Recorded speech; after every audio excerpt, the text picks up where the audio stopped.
नमस्कार साथियों, जय हिंद। अभी हम बात करेंगे कि क्या बिहार में जिस प्रकार से राजनीतिक दलों द्वारा या कहीं सरकार द्वारा जो छात्रों अभ्यर्थियों की आवाज़ को या उनके समस्याओं का समाधान न करके उल्टे ऐसे-ऐसे लोगों की गिरफ्तारी न करके उनको बड़े-बड़े पदों पर बैठाया जाता है। तो इन सब मामलों पर आपको अपडेट करा दें कि आने वाले समय में जो तीसरे फेज़ की बहाली है शिक्षक की टीआरई 3 उसके लगातार जो डेट है अनाउंसमेंट बीपीएससी ने किया है कि हम 10 जून 11 जून यानी 10 जून के बाद जो है उसकी संभावना है कि हम परीक्षा का जो है वो कंडक्ट कराएंगे, परीक्षा को कंडक्ट कराएंगे। यानी तीसरे फेज की बहाली की प्रक्रिया वो शुरू करना चाहते हैं साथियों।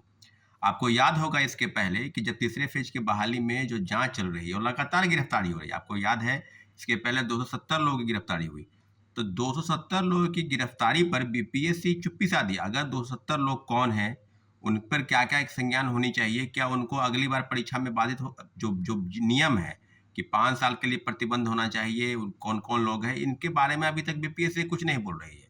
और परीक्षा लेने की इतनी हड़बड़ी है जब जांच चल रही है और लगातार गिरफ्तारी चल रही है। पटना में आर्थिक अपराध इकाई की टीम ने लगभग 7, 8, 9 लोगों को गिरफ्तार किया है। उसके बाद उसके पहले 5 लोगों को गिरफ्तार किया है उज्जैन से। तो आप समझ लीजिए कि क्या और इसके पहले की कई मामलों पर आपको याद होगा कि सिपाही भर्ती पेपर लीक कांड के जो आरोपी हैं, जो मुख्य आरोपी थे, वो थे एसके सिंघल। केंद्रीय चयन पुलिस चयन परिषद के चेयरमैन जिनको पद से हटाया गया और ऐसे व्यक्ति 23,500 पदों पर जो आरोप लगे हैं कि 10,000 पदों पर उन्होंने पैसे लेकर लोगों को बहाल करने का ठेका लिया था और फिर उनको ऊर्जा विभाग में सिक्योरिटी एडवाइजर बनाया गया।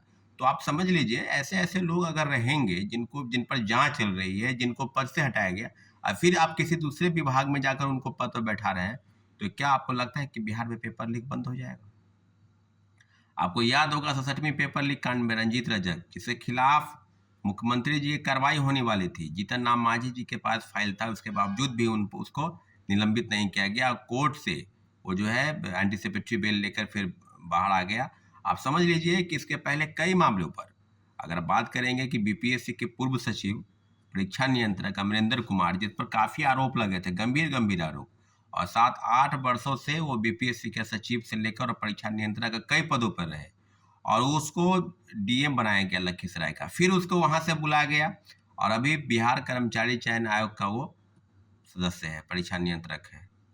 आप समझ लीजिए ऐसे-ऐसे लोग बैठे हैं जो इस तरह के घिनौने हरकत करके, लोगों की धन उगाही करके, बड़े-बड़े परीक्षाओं में सेटिंग करके पेपर लीक कराते हैं और जब जाँच होती है, जब उस पर कार्रवाई की बात होती है, तो उस पर कोई कार्रवाई ना करते हुए लगातार इस तरह की बातें होती है। कोई ऐसा मामला बाकी नहीं था, 67वीं पेपर लीक में कई बड़े नाम आए थे। तो याद हो एक आईएएस का भी नाम आया था, उस पर कार्रवाई नहीं की गई, उनको यहाँ से दूसरे राज्य में जिस राज्य के वो थे गुजरात का डर के उसको वहाँ भेज दिया गया। आने वाले समय में ये टीआरई 3 में बड़े-बड़े लोगों की बिना संलिप्तता के बीपीएससी के पूर्व चेयरमैन से पूछताछ हुई, उसका क्या जवाब आया? पूर्व चेयरमैन से पूछताछ क्यों नहीं होनी चाहिए? टीआरई 1 और टीआरई 2 में आपके रहते हुए आपने उस कंपनी को ठेका दिया जो ब्लैकलिस्टेड कंपनी है। तो क्या आपकी भूमिका पर संदेह नहीं? क्या आपको सिर्फ बीपीएससी चेयरमैन के अलावा किन-किन लोगों को पता था कि प्रिंटिंग प्रेस में क्वेश्चन छपने जा रहा है, उसका बारकोड क्या है, वो पेन ड्राइव में कैसे उन लोगों के पास चला गया? तो कोई मामूली खेल इस राज्य में नहीं चल रहा है।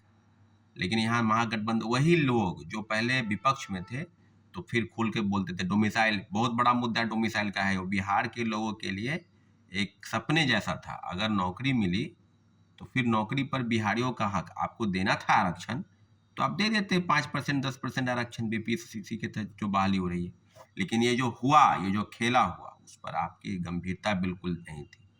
आने वाले वर्ष में डोमिसाइल तीसरे फेज की बहाली पर हम लोग की स्पष्ट मांग है और लगातार मांग कर रहे हैं कि तीसरे फेज की बहाली में डोमिसाइल नीति लागू होनी चाहिए।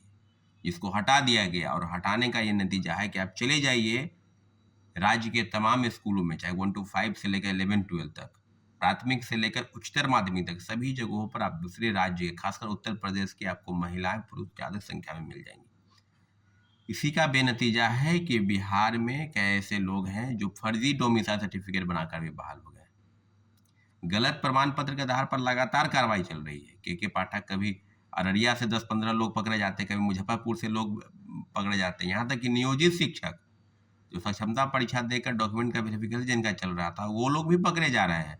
तो आप समझ लीजिए कि छठे चरण में जो माननीय उच्च न्यायालय ने स्पष्ट कहा था कि 70,000 लोगों को जो डॉक्यूमेंट का वेरिफिकेशन करना था, जिनका डॉक्यूमेंट, तो बिहार सरकार ने हलफनामा में कहा कि फ़ोल्डर गायब हो गया है। और आपको याद होगा कि सचिवालय में एक समय में शिक्षा विभाग में फाइलें जली थी, तो शिक्षा विभाग में फाइल जल गई। साथ ही वो लगातार बहुत गंभीर विषय है कि ऐसे-ऐसे पेपर लीक कांड के आरोपी, जिन पर कार्रवाई न होते हुए उल्टे बड़े-बड़े पदों पर उनको बैठाया जाता है। तो इस तरह की चीज़ों से बिहार सरकार और बिहार के परीक्षाओं में मुझे नहीं लगता है कि किसी प्रकार की बातें होंगी। और इसके पहले केंद्रीय चयन पर, इसके पहले आपको याद होगा कि बिहार कर्मचारी चयन की इंटर स्तरीय परीक्षा, काफ़ी मामलों पर लगातार प्रोटेस्ट हो रहा था। उस समय के तत्कालीन चेयरमैन सुधीर कुमार और सचिव परमेश्वर राम सहित सैकड़ों लोग जेल गए थे। तो कार्रवाई तो खुल के होनी चाहिए ना।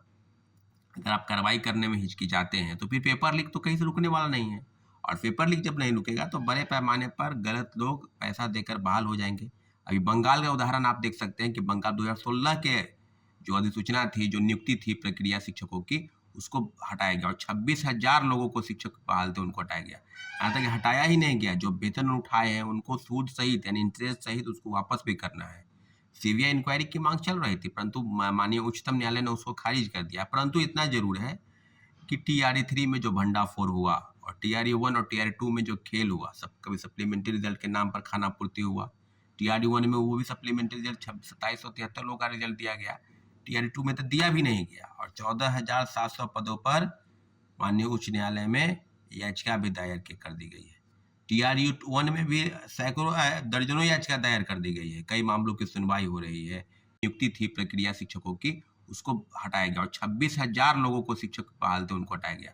यहाँ तक कि हटाया ही नहीं गया, जो वेतन उठाए हैं, उनको सूद सहित यानी इंटरेस्ट सहित उसको वापस भी करना है। सीबीआई इंक्वायरी की मांग चल रही थी, परंतु माननीय उच्चतम न्यायालय ने उसको खारिज कर दिया। परंतु इतना जरूर है कि टीआरई 3 में जो भंडाफोड़ हुआ और टीआरई 1 और टीआरई 2 में जो खेल हुआ, सब कभी सप्लीमेंट्री रिजल्ट के नाम पर खाना पूर्ति हुआ।